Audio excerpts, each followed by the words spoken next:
shorts. That's what I want. This guy, by the way, Perk. I'd like to go to by church the way, with T-shirts and shorts. We go on the road, and I go, dude, is that the warmest thing you have? Like, it's cold. And he goes, oh, this is fine. I'll get it. If it gets too cold, I'll get a jacket, or I'll just come up with you guys.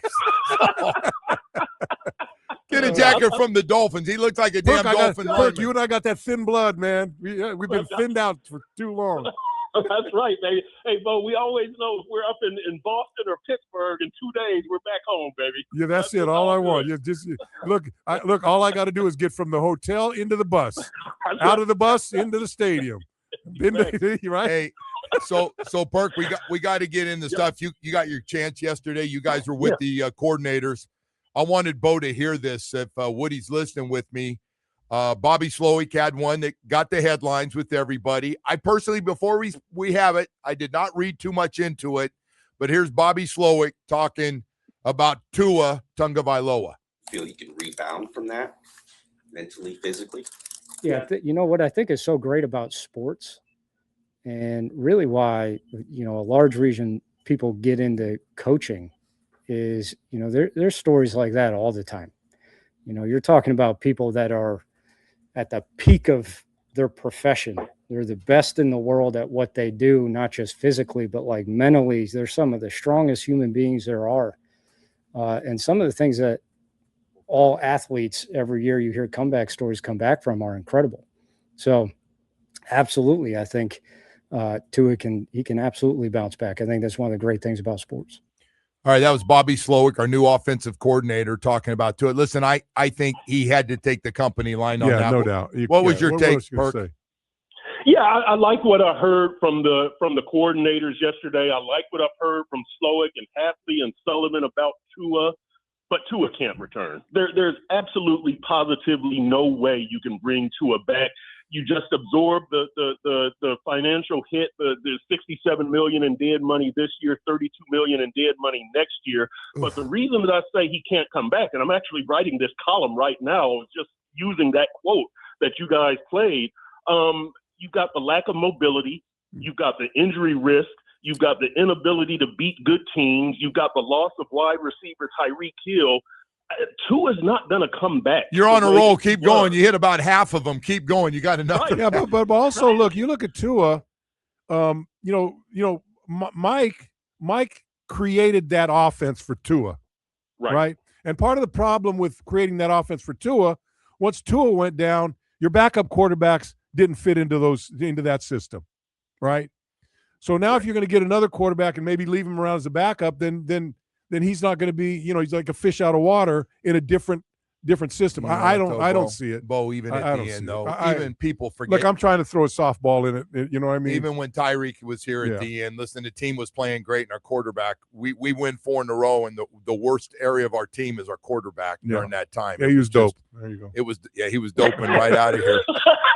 Hey, very nice, Bo. Hey, slid it in there. Perk, so I wanted to ask you overall. I did say yesterday, and I've been telling everybody, hey, you got to give the Green. They call. What do you think of the Green Bay guys? And I said, listen, man, it's getting a fresh start for everybody, new eyeballs, and the draft is the most important thing. Forget all the other things. We got to draft well. The draft has nothing to do with the salary cap. We got to draft well. Are you with me?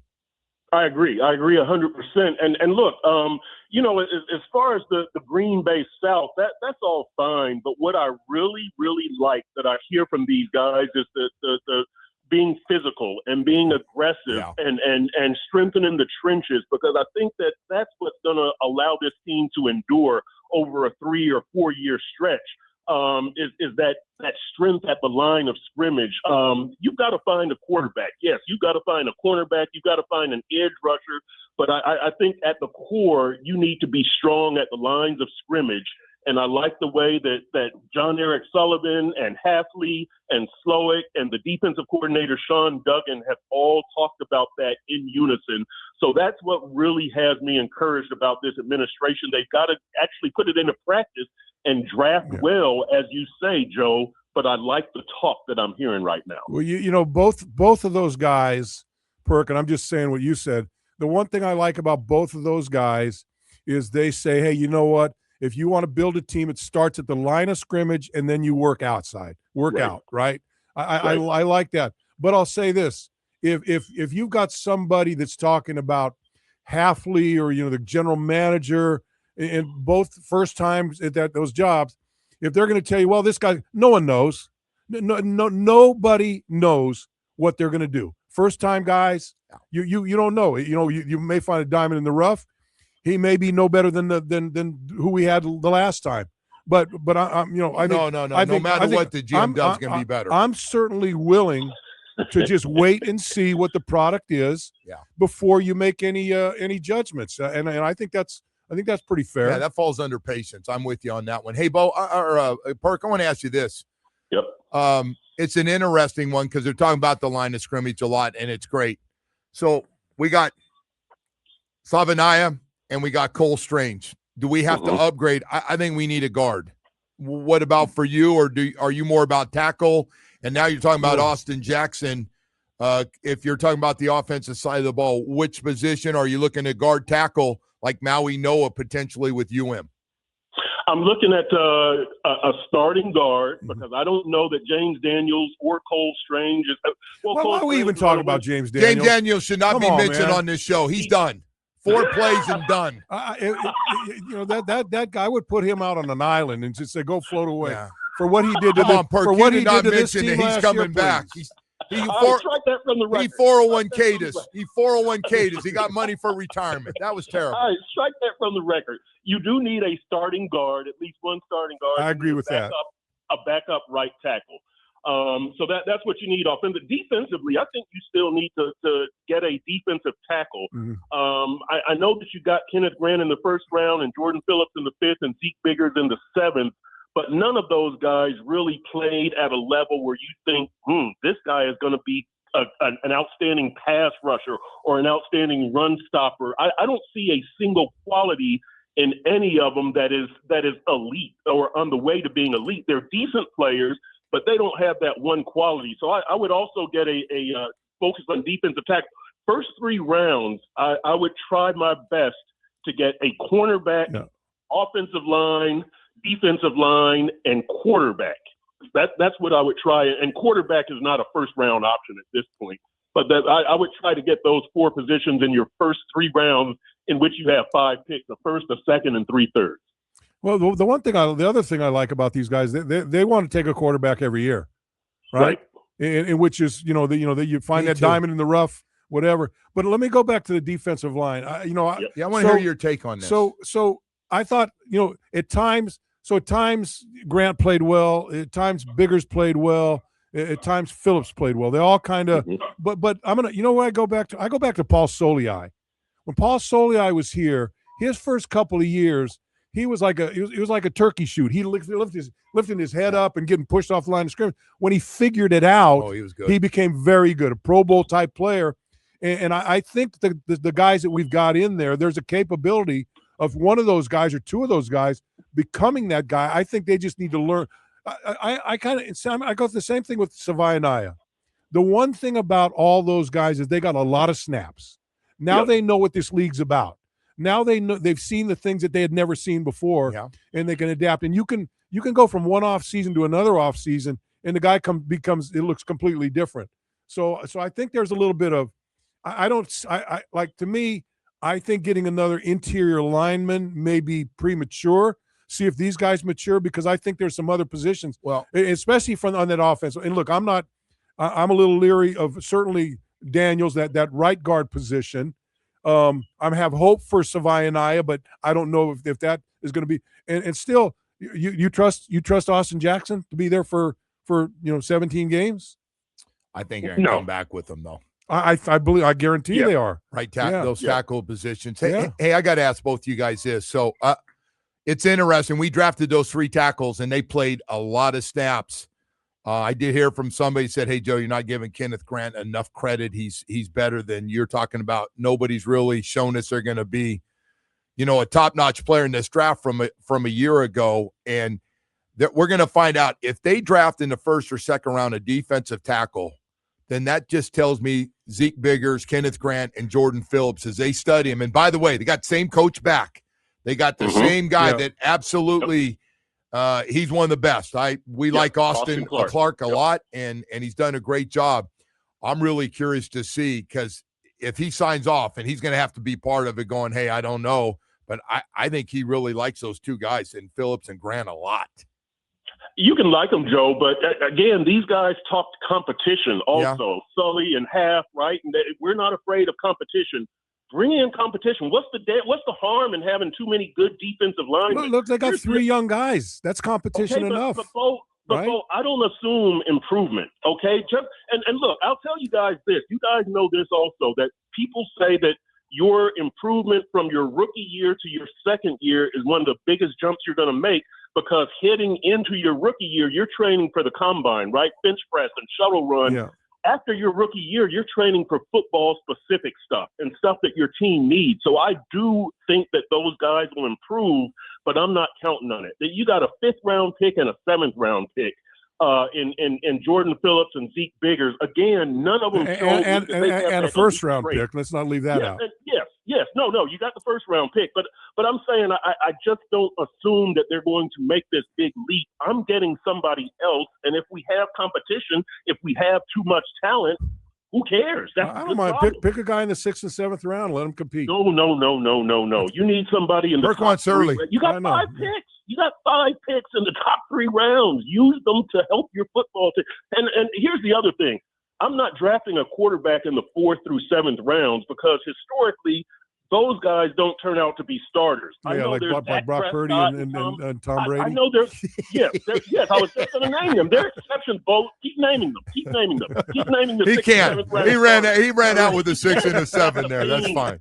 You've already got a 7th round pick in Quinn Ewers. You don't need to add another one. You need to add somebody in the top 3 rounds at quarterback. If you're going to do that every year, add somebody in the 3rd round. You got 3 picks, but I do think adding defensive tackles would be a good thing and pretty much an essential thing. So what I've seen a lot of them, a lot of these mock drafts they're cornerbacks.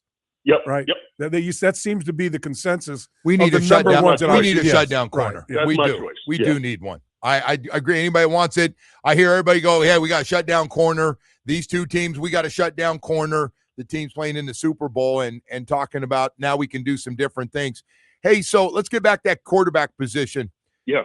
This Malik Willis, if they think, and they've watched him up close, the head coach has had him with them for 2 years. He's seen every throw and every good and bad day one man can have, because he's been with them every day for 2 straight years and in a couple of games. You believe he's the guy, and they're just not saying it right now, and they've already checked up and said that's the guy we want to be the starting quarterback? I don't believe that he's the guy. I don't know what they think, but I think that we've seen Malik Willis for 4 years, and we haven't seen him really make a strong run. I know Sam Darnold is in the Super Bowl right now, but I can't give Malik Willis whatever he's going to want financially, $15, $20 million a year, 3-year commitment, whatever he's going to want, and he's not guaranteed to win the starting job. Like, you wouldn't be bringing Malik Willis in here to be the starter. He would come in to compete. And if he doesn't win that starting job, that's essentially more dead money. I can't have that. I can't have that. If I bring Malik Willis in, I've got to know that he's good enough to be the starter. And at this point, there's nothing that tells me that he is. Wow, you're against him. I thought that was our guy. I thought I'm looking at every option you have right now, considering this weak-ass quarterback class that's coming out. Yeah. Yep. But why do you have to find the quarterback this year? Why got to have something to compete. What, are you going to just put Quinn Ewers in there? Well, you get Quinn, and then I don't have a full list in front of me. The Trey Lances of the world. I wouldn't be happy with Trey Lance.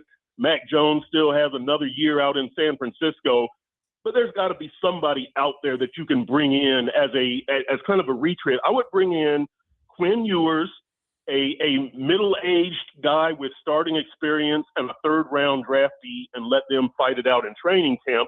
Next year is a much better year for quarterbacks in the draft, so you hang on this year. Yeah. Maybe the guy that you get this year as your starter turns out to be your backup next year, but you don't have to get your franchise quarterback this year. Don't force you're not going to get him. In love with but who are you going to Band-Aid? I'm just talking about who you going to Band-Aid it, so you want somebody to give you a chance to win so everybody else can get better. Correct. And what about the guy we saw in Washington, Mariota? He looked pretty good against the Dolphins, except for that last throw of the game. What do you think? Yeah, you could. Yes, that's the type of player that I would bring in to compete. Definitely, 100%. That's the type of guy that's probably a stopgap measure, a bridge quarterback as opposed to your answer. But I just couldn't commit the type of money that Malik Willis is probably going to demand, and he's not guaranteed to be the starter. So Chris, let me ask this: how do you maneuver the quagmire that is Tua's contract and restock your football team? You just take the hit like Denver did, right? Denver took the 85. You're going to have to take 99 and just suck it up. So what's the pre-June and the post-June situation? He would be a post-June one cut, $67 million in dead money this year, $32 million in dead money next year. Yeah, that's a lot. That is very restrictive. But look. Look at Denver. Denver swallowed it, and they should have been in the Super Bowl, right? Right. If Bo Nix wouldn't have gotten injured, they might be there, right? So yeah, it's doable. It's not going to be easy. It's not palatable. But you could bring Tua back, but I think that you set yourself back more than you put yourself ahead. As strange as it sounds, I think parting ways with Tua puts you ahead because it's a fresh start. You get to just wipe the slate. I agree, if by the Tua way. plays well, it's all going to go back to right. It's all going to go back to why couldn't he do this last year? What did McDaniel do wrong with him? Or it's all going to take you back to the past. So what if they keep Tua on the roster? What does that do? What is the temperature in that locker room? I think it would. I think it would be fine. I'll say this: what Slowik said. What Slowik said about Tua and how he took that demotion was 100% correct. We saw Tua in that locker room just messing around with players, laughing. It looked like because he got all that damn guaranteed money. No, have a lot of guaranteed money, and all that pressure's off. He'll have the pressure of having to play was off of him, right? The pressure was off of him, But I think having Tua back, it would create such a distraction because we would always be going to him if the starter has a bad game, or you're going back to Tua. Why isn't Tua starting? So I think players and coaches would get sick of answering questions about Tua by like week 2. Perk, we got to let you run, man. But before I let you go, and I know you've been busy with this, but how you doing with the ladies? How's everything? I'm doing okay. I'm doing okay right now in the off season. So I'm making it. I'm making it. We'll see. I got somebody coming in from out of town at the end of the month also. So you're flying them in. You're importing. Yeah. So you're not going out to the Bay Area for the Super Bowl, right? I'm not because if you go out there, you got to be a little, you got to know what's going on before a little. No. Perk's got stuff stashed here though. Perk's fine. Don't worry about Perk. No, I'm not saying Perk that. walks up to him and I'm says, not saying that. You're not sure what you're talking to. Oh, get out of here, bro. Don't start that. No, I did not. By the way, that was Kim Bokamper. The Bay Area is fine. Everybody's good. Bo, have you ever been down to Lincoln Road on Halloween? The same deal. That's true. All right. We got to go. Perk, thank you, brother. Appreciate it. All right, guys. We'll talk all right, man. That's Chris Perkins. Boy, he bringing it in. He about ready to blow that defensive line up, too. My God. Hey, 9 o'clock hour coming up here.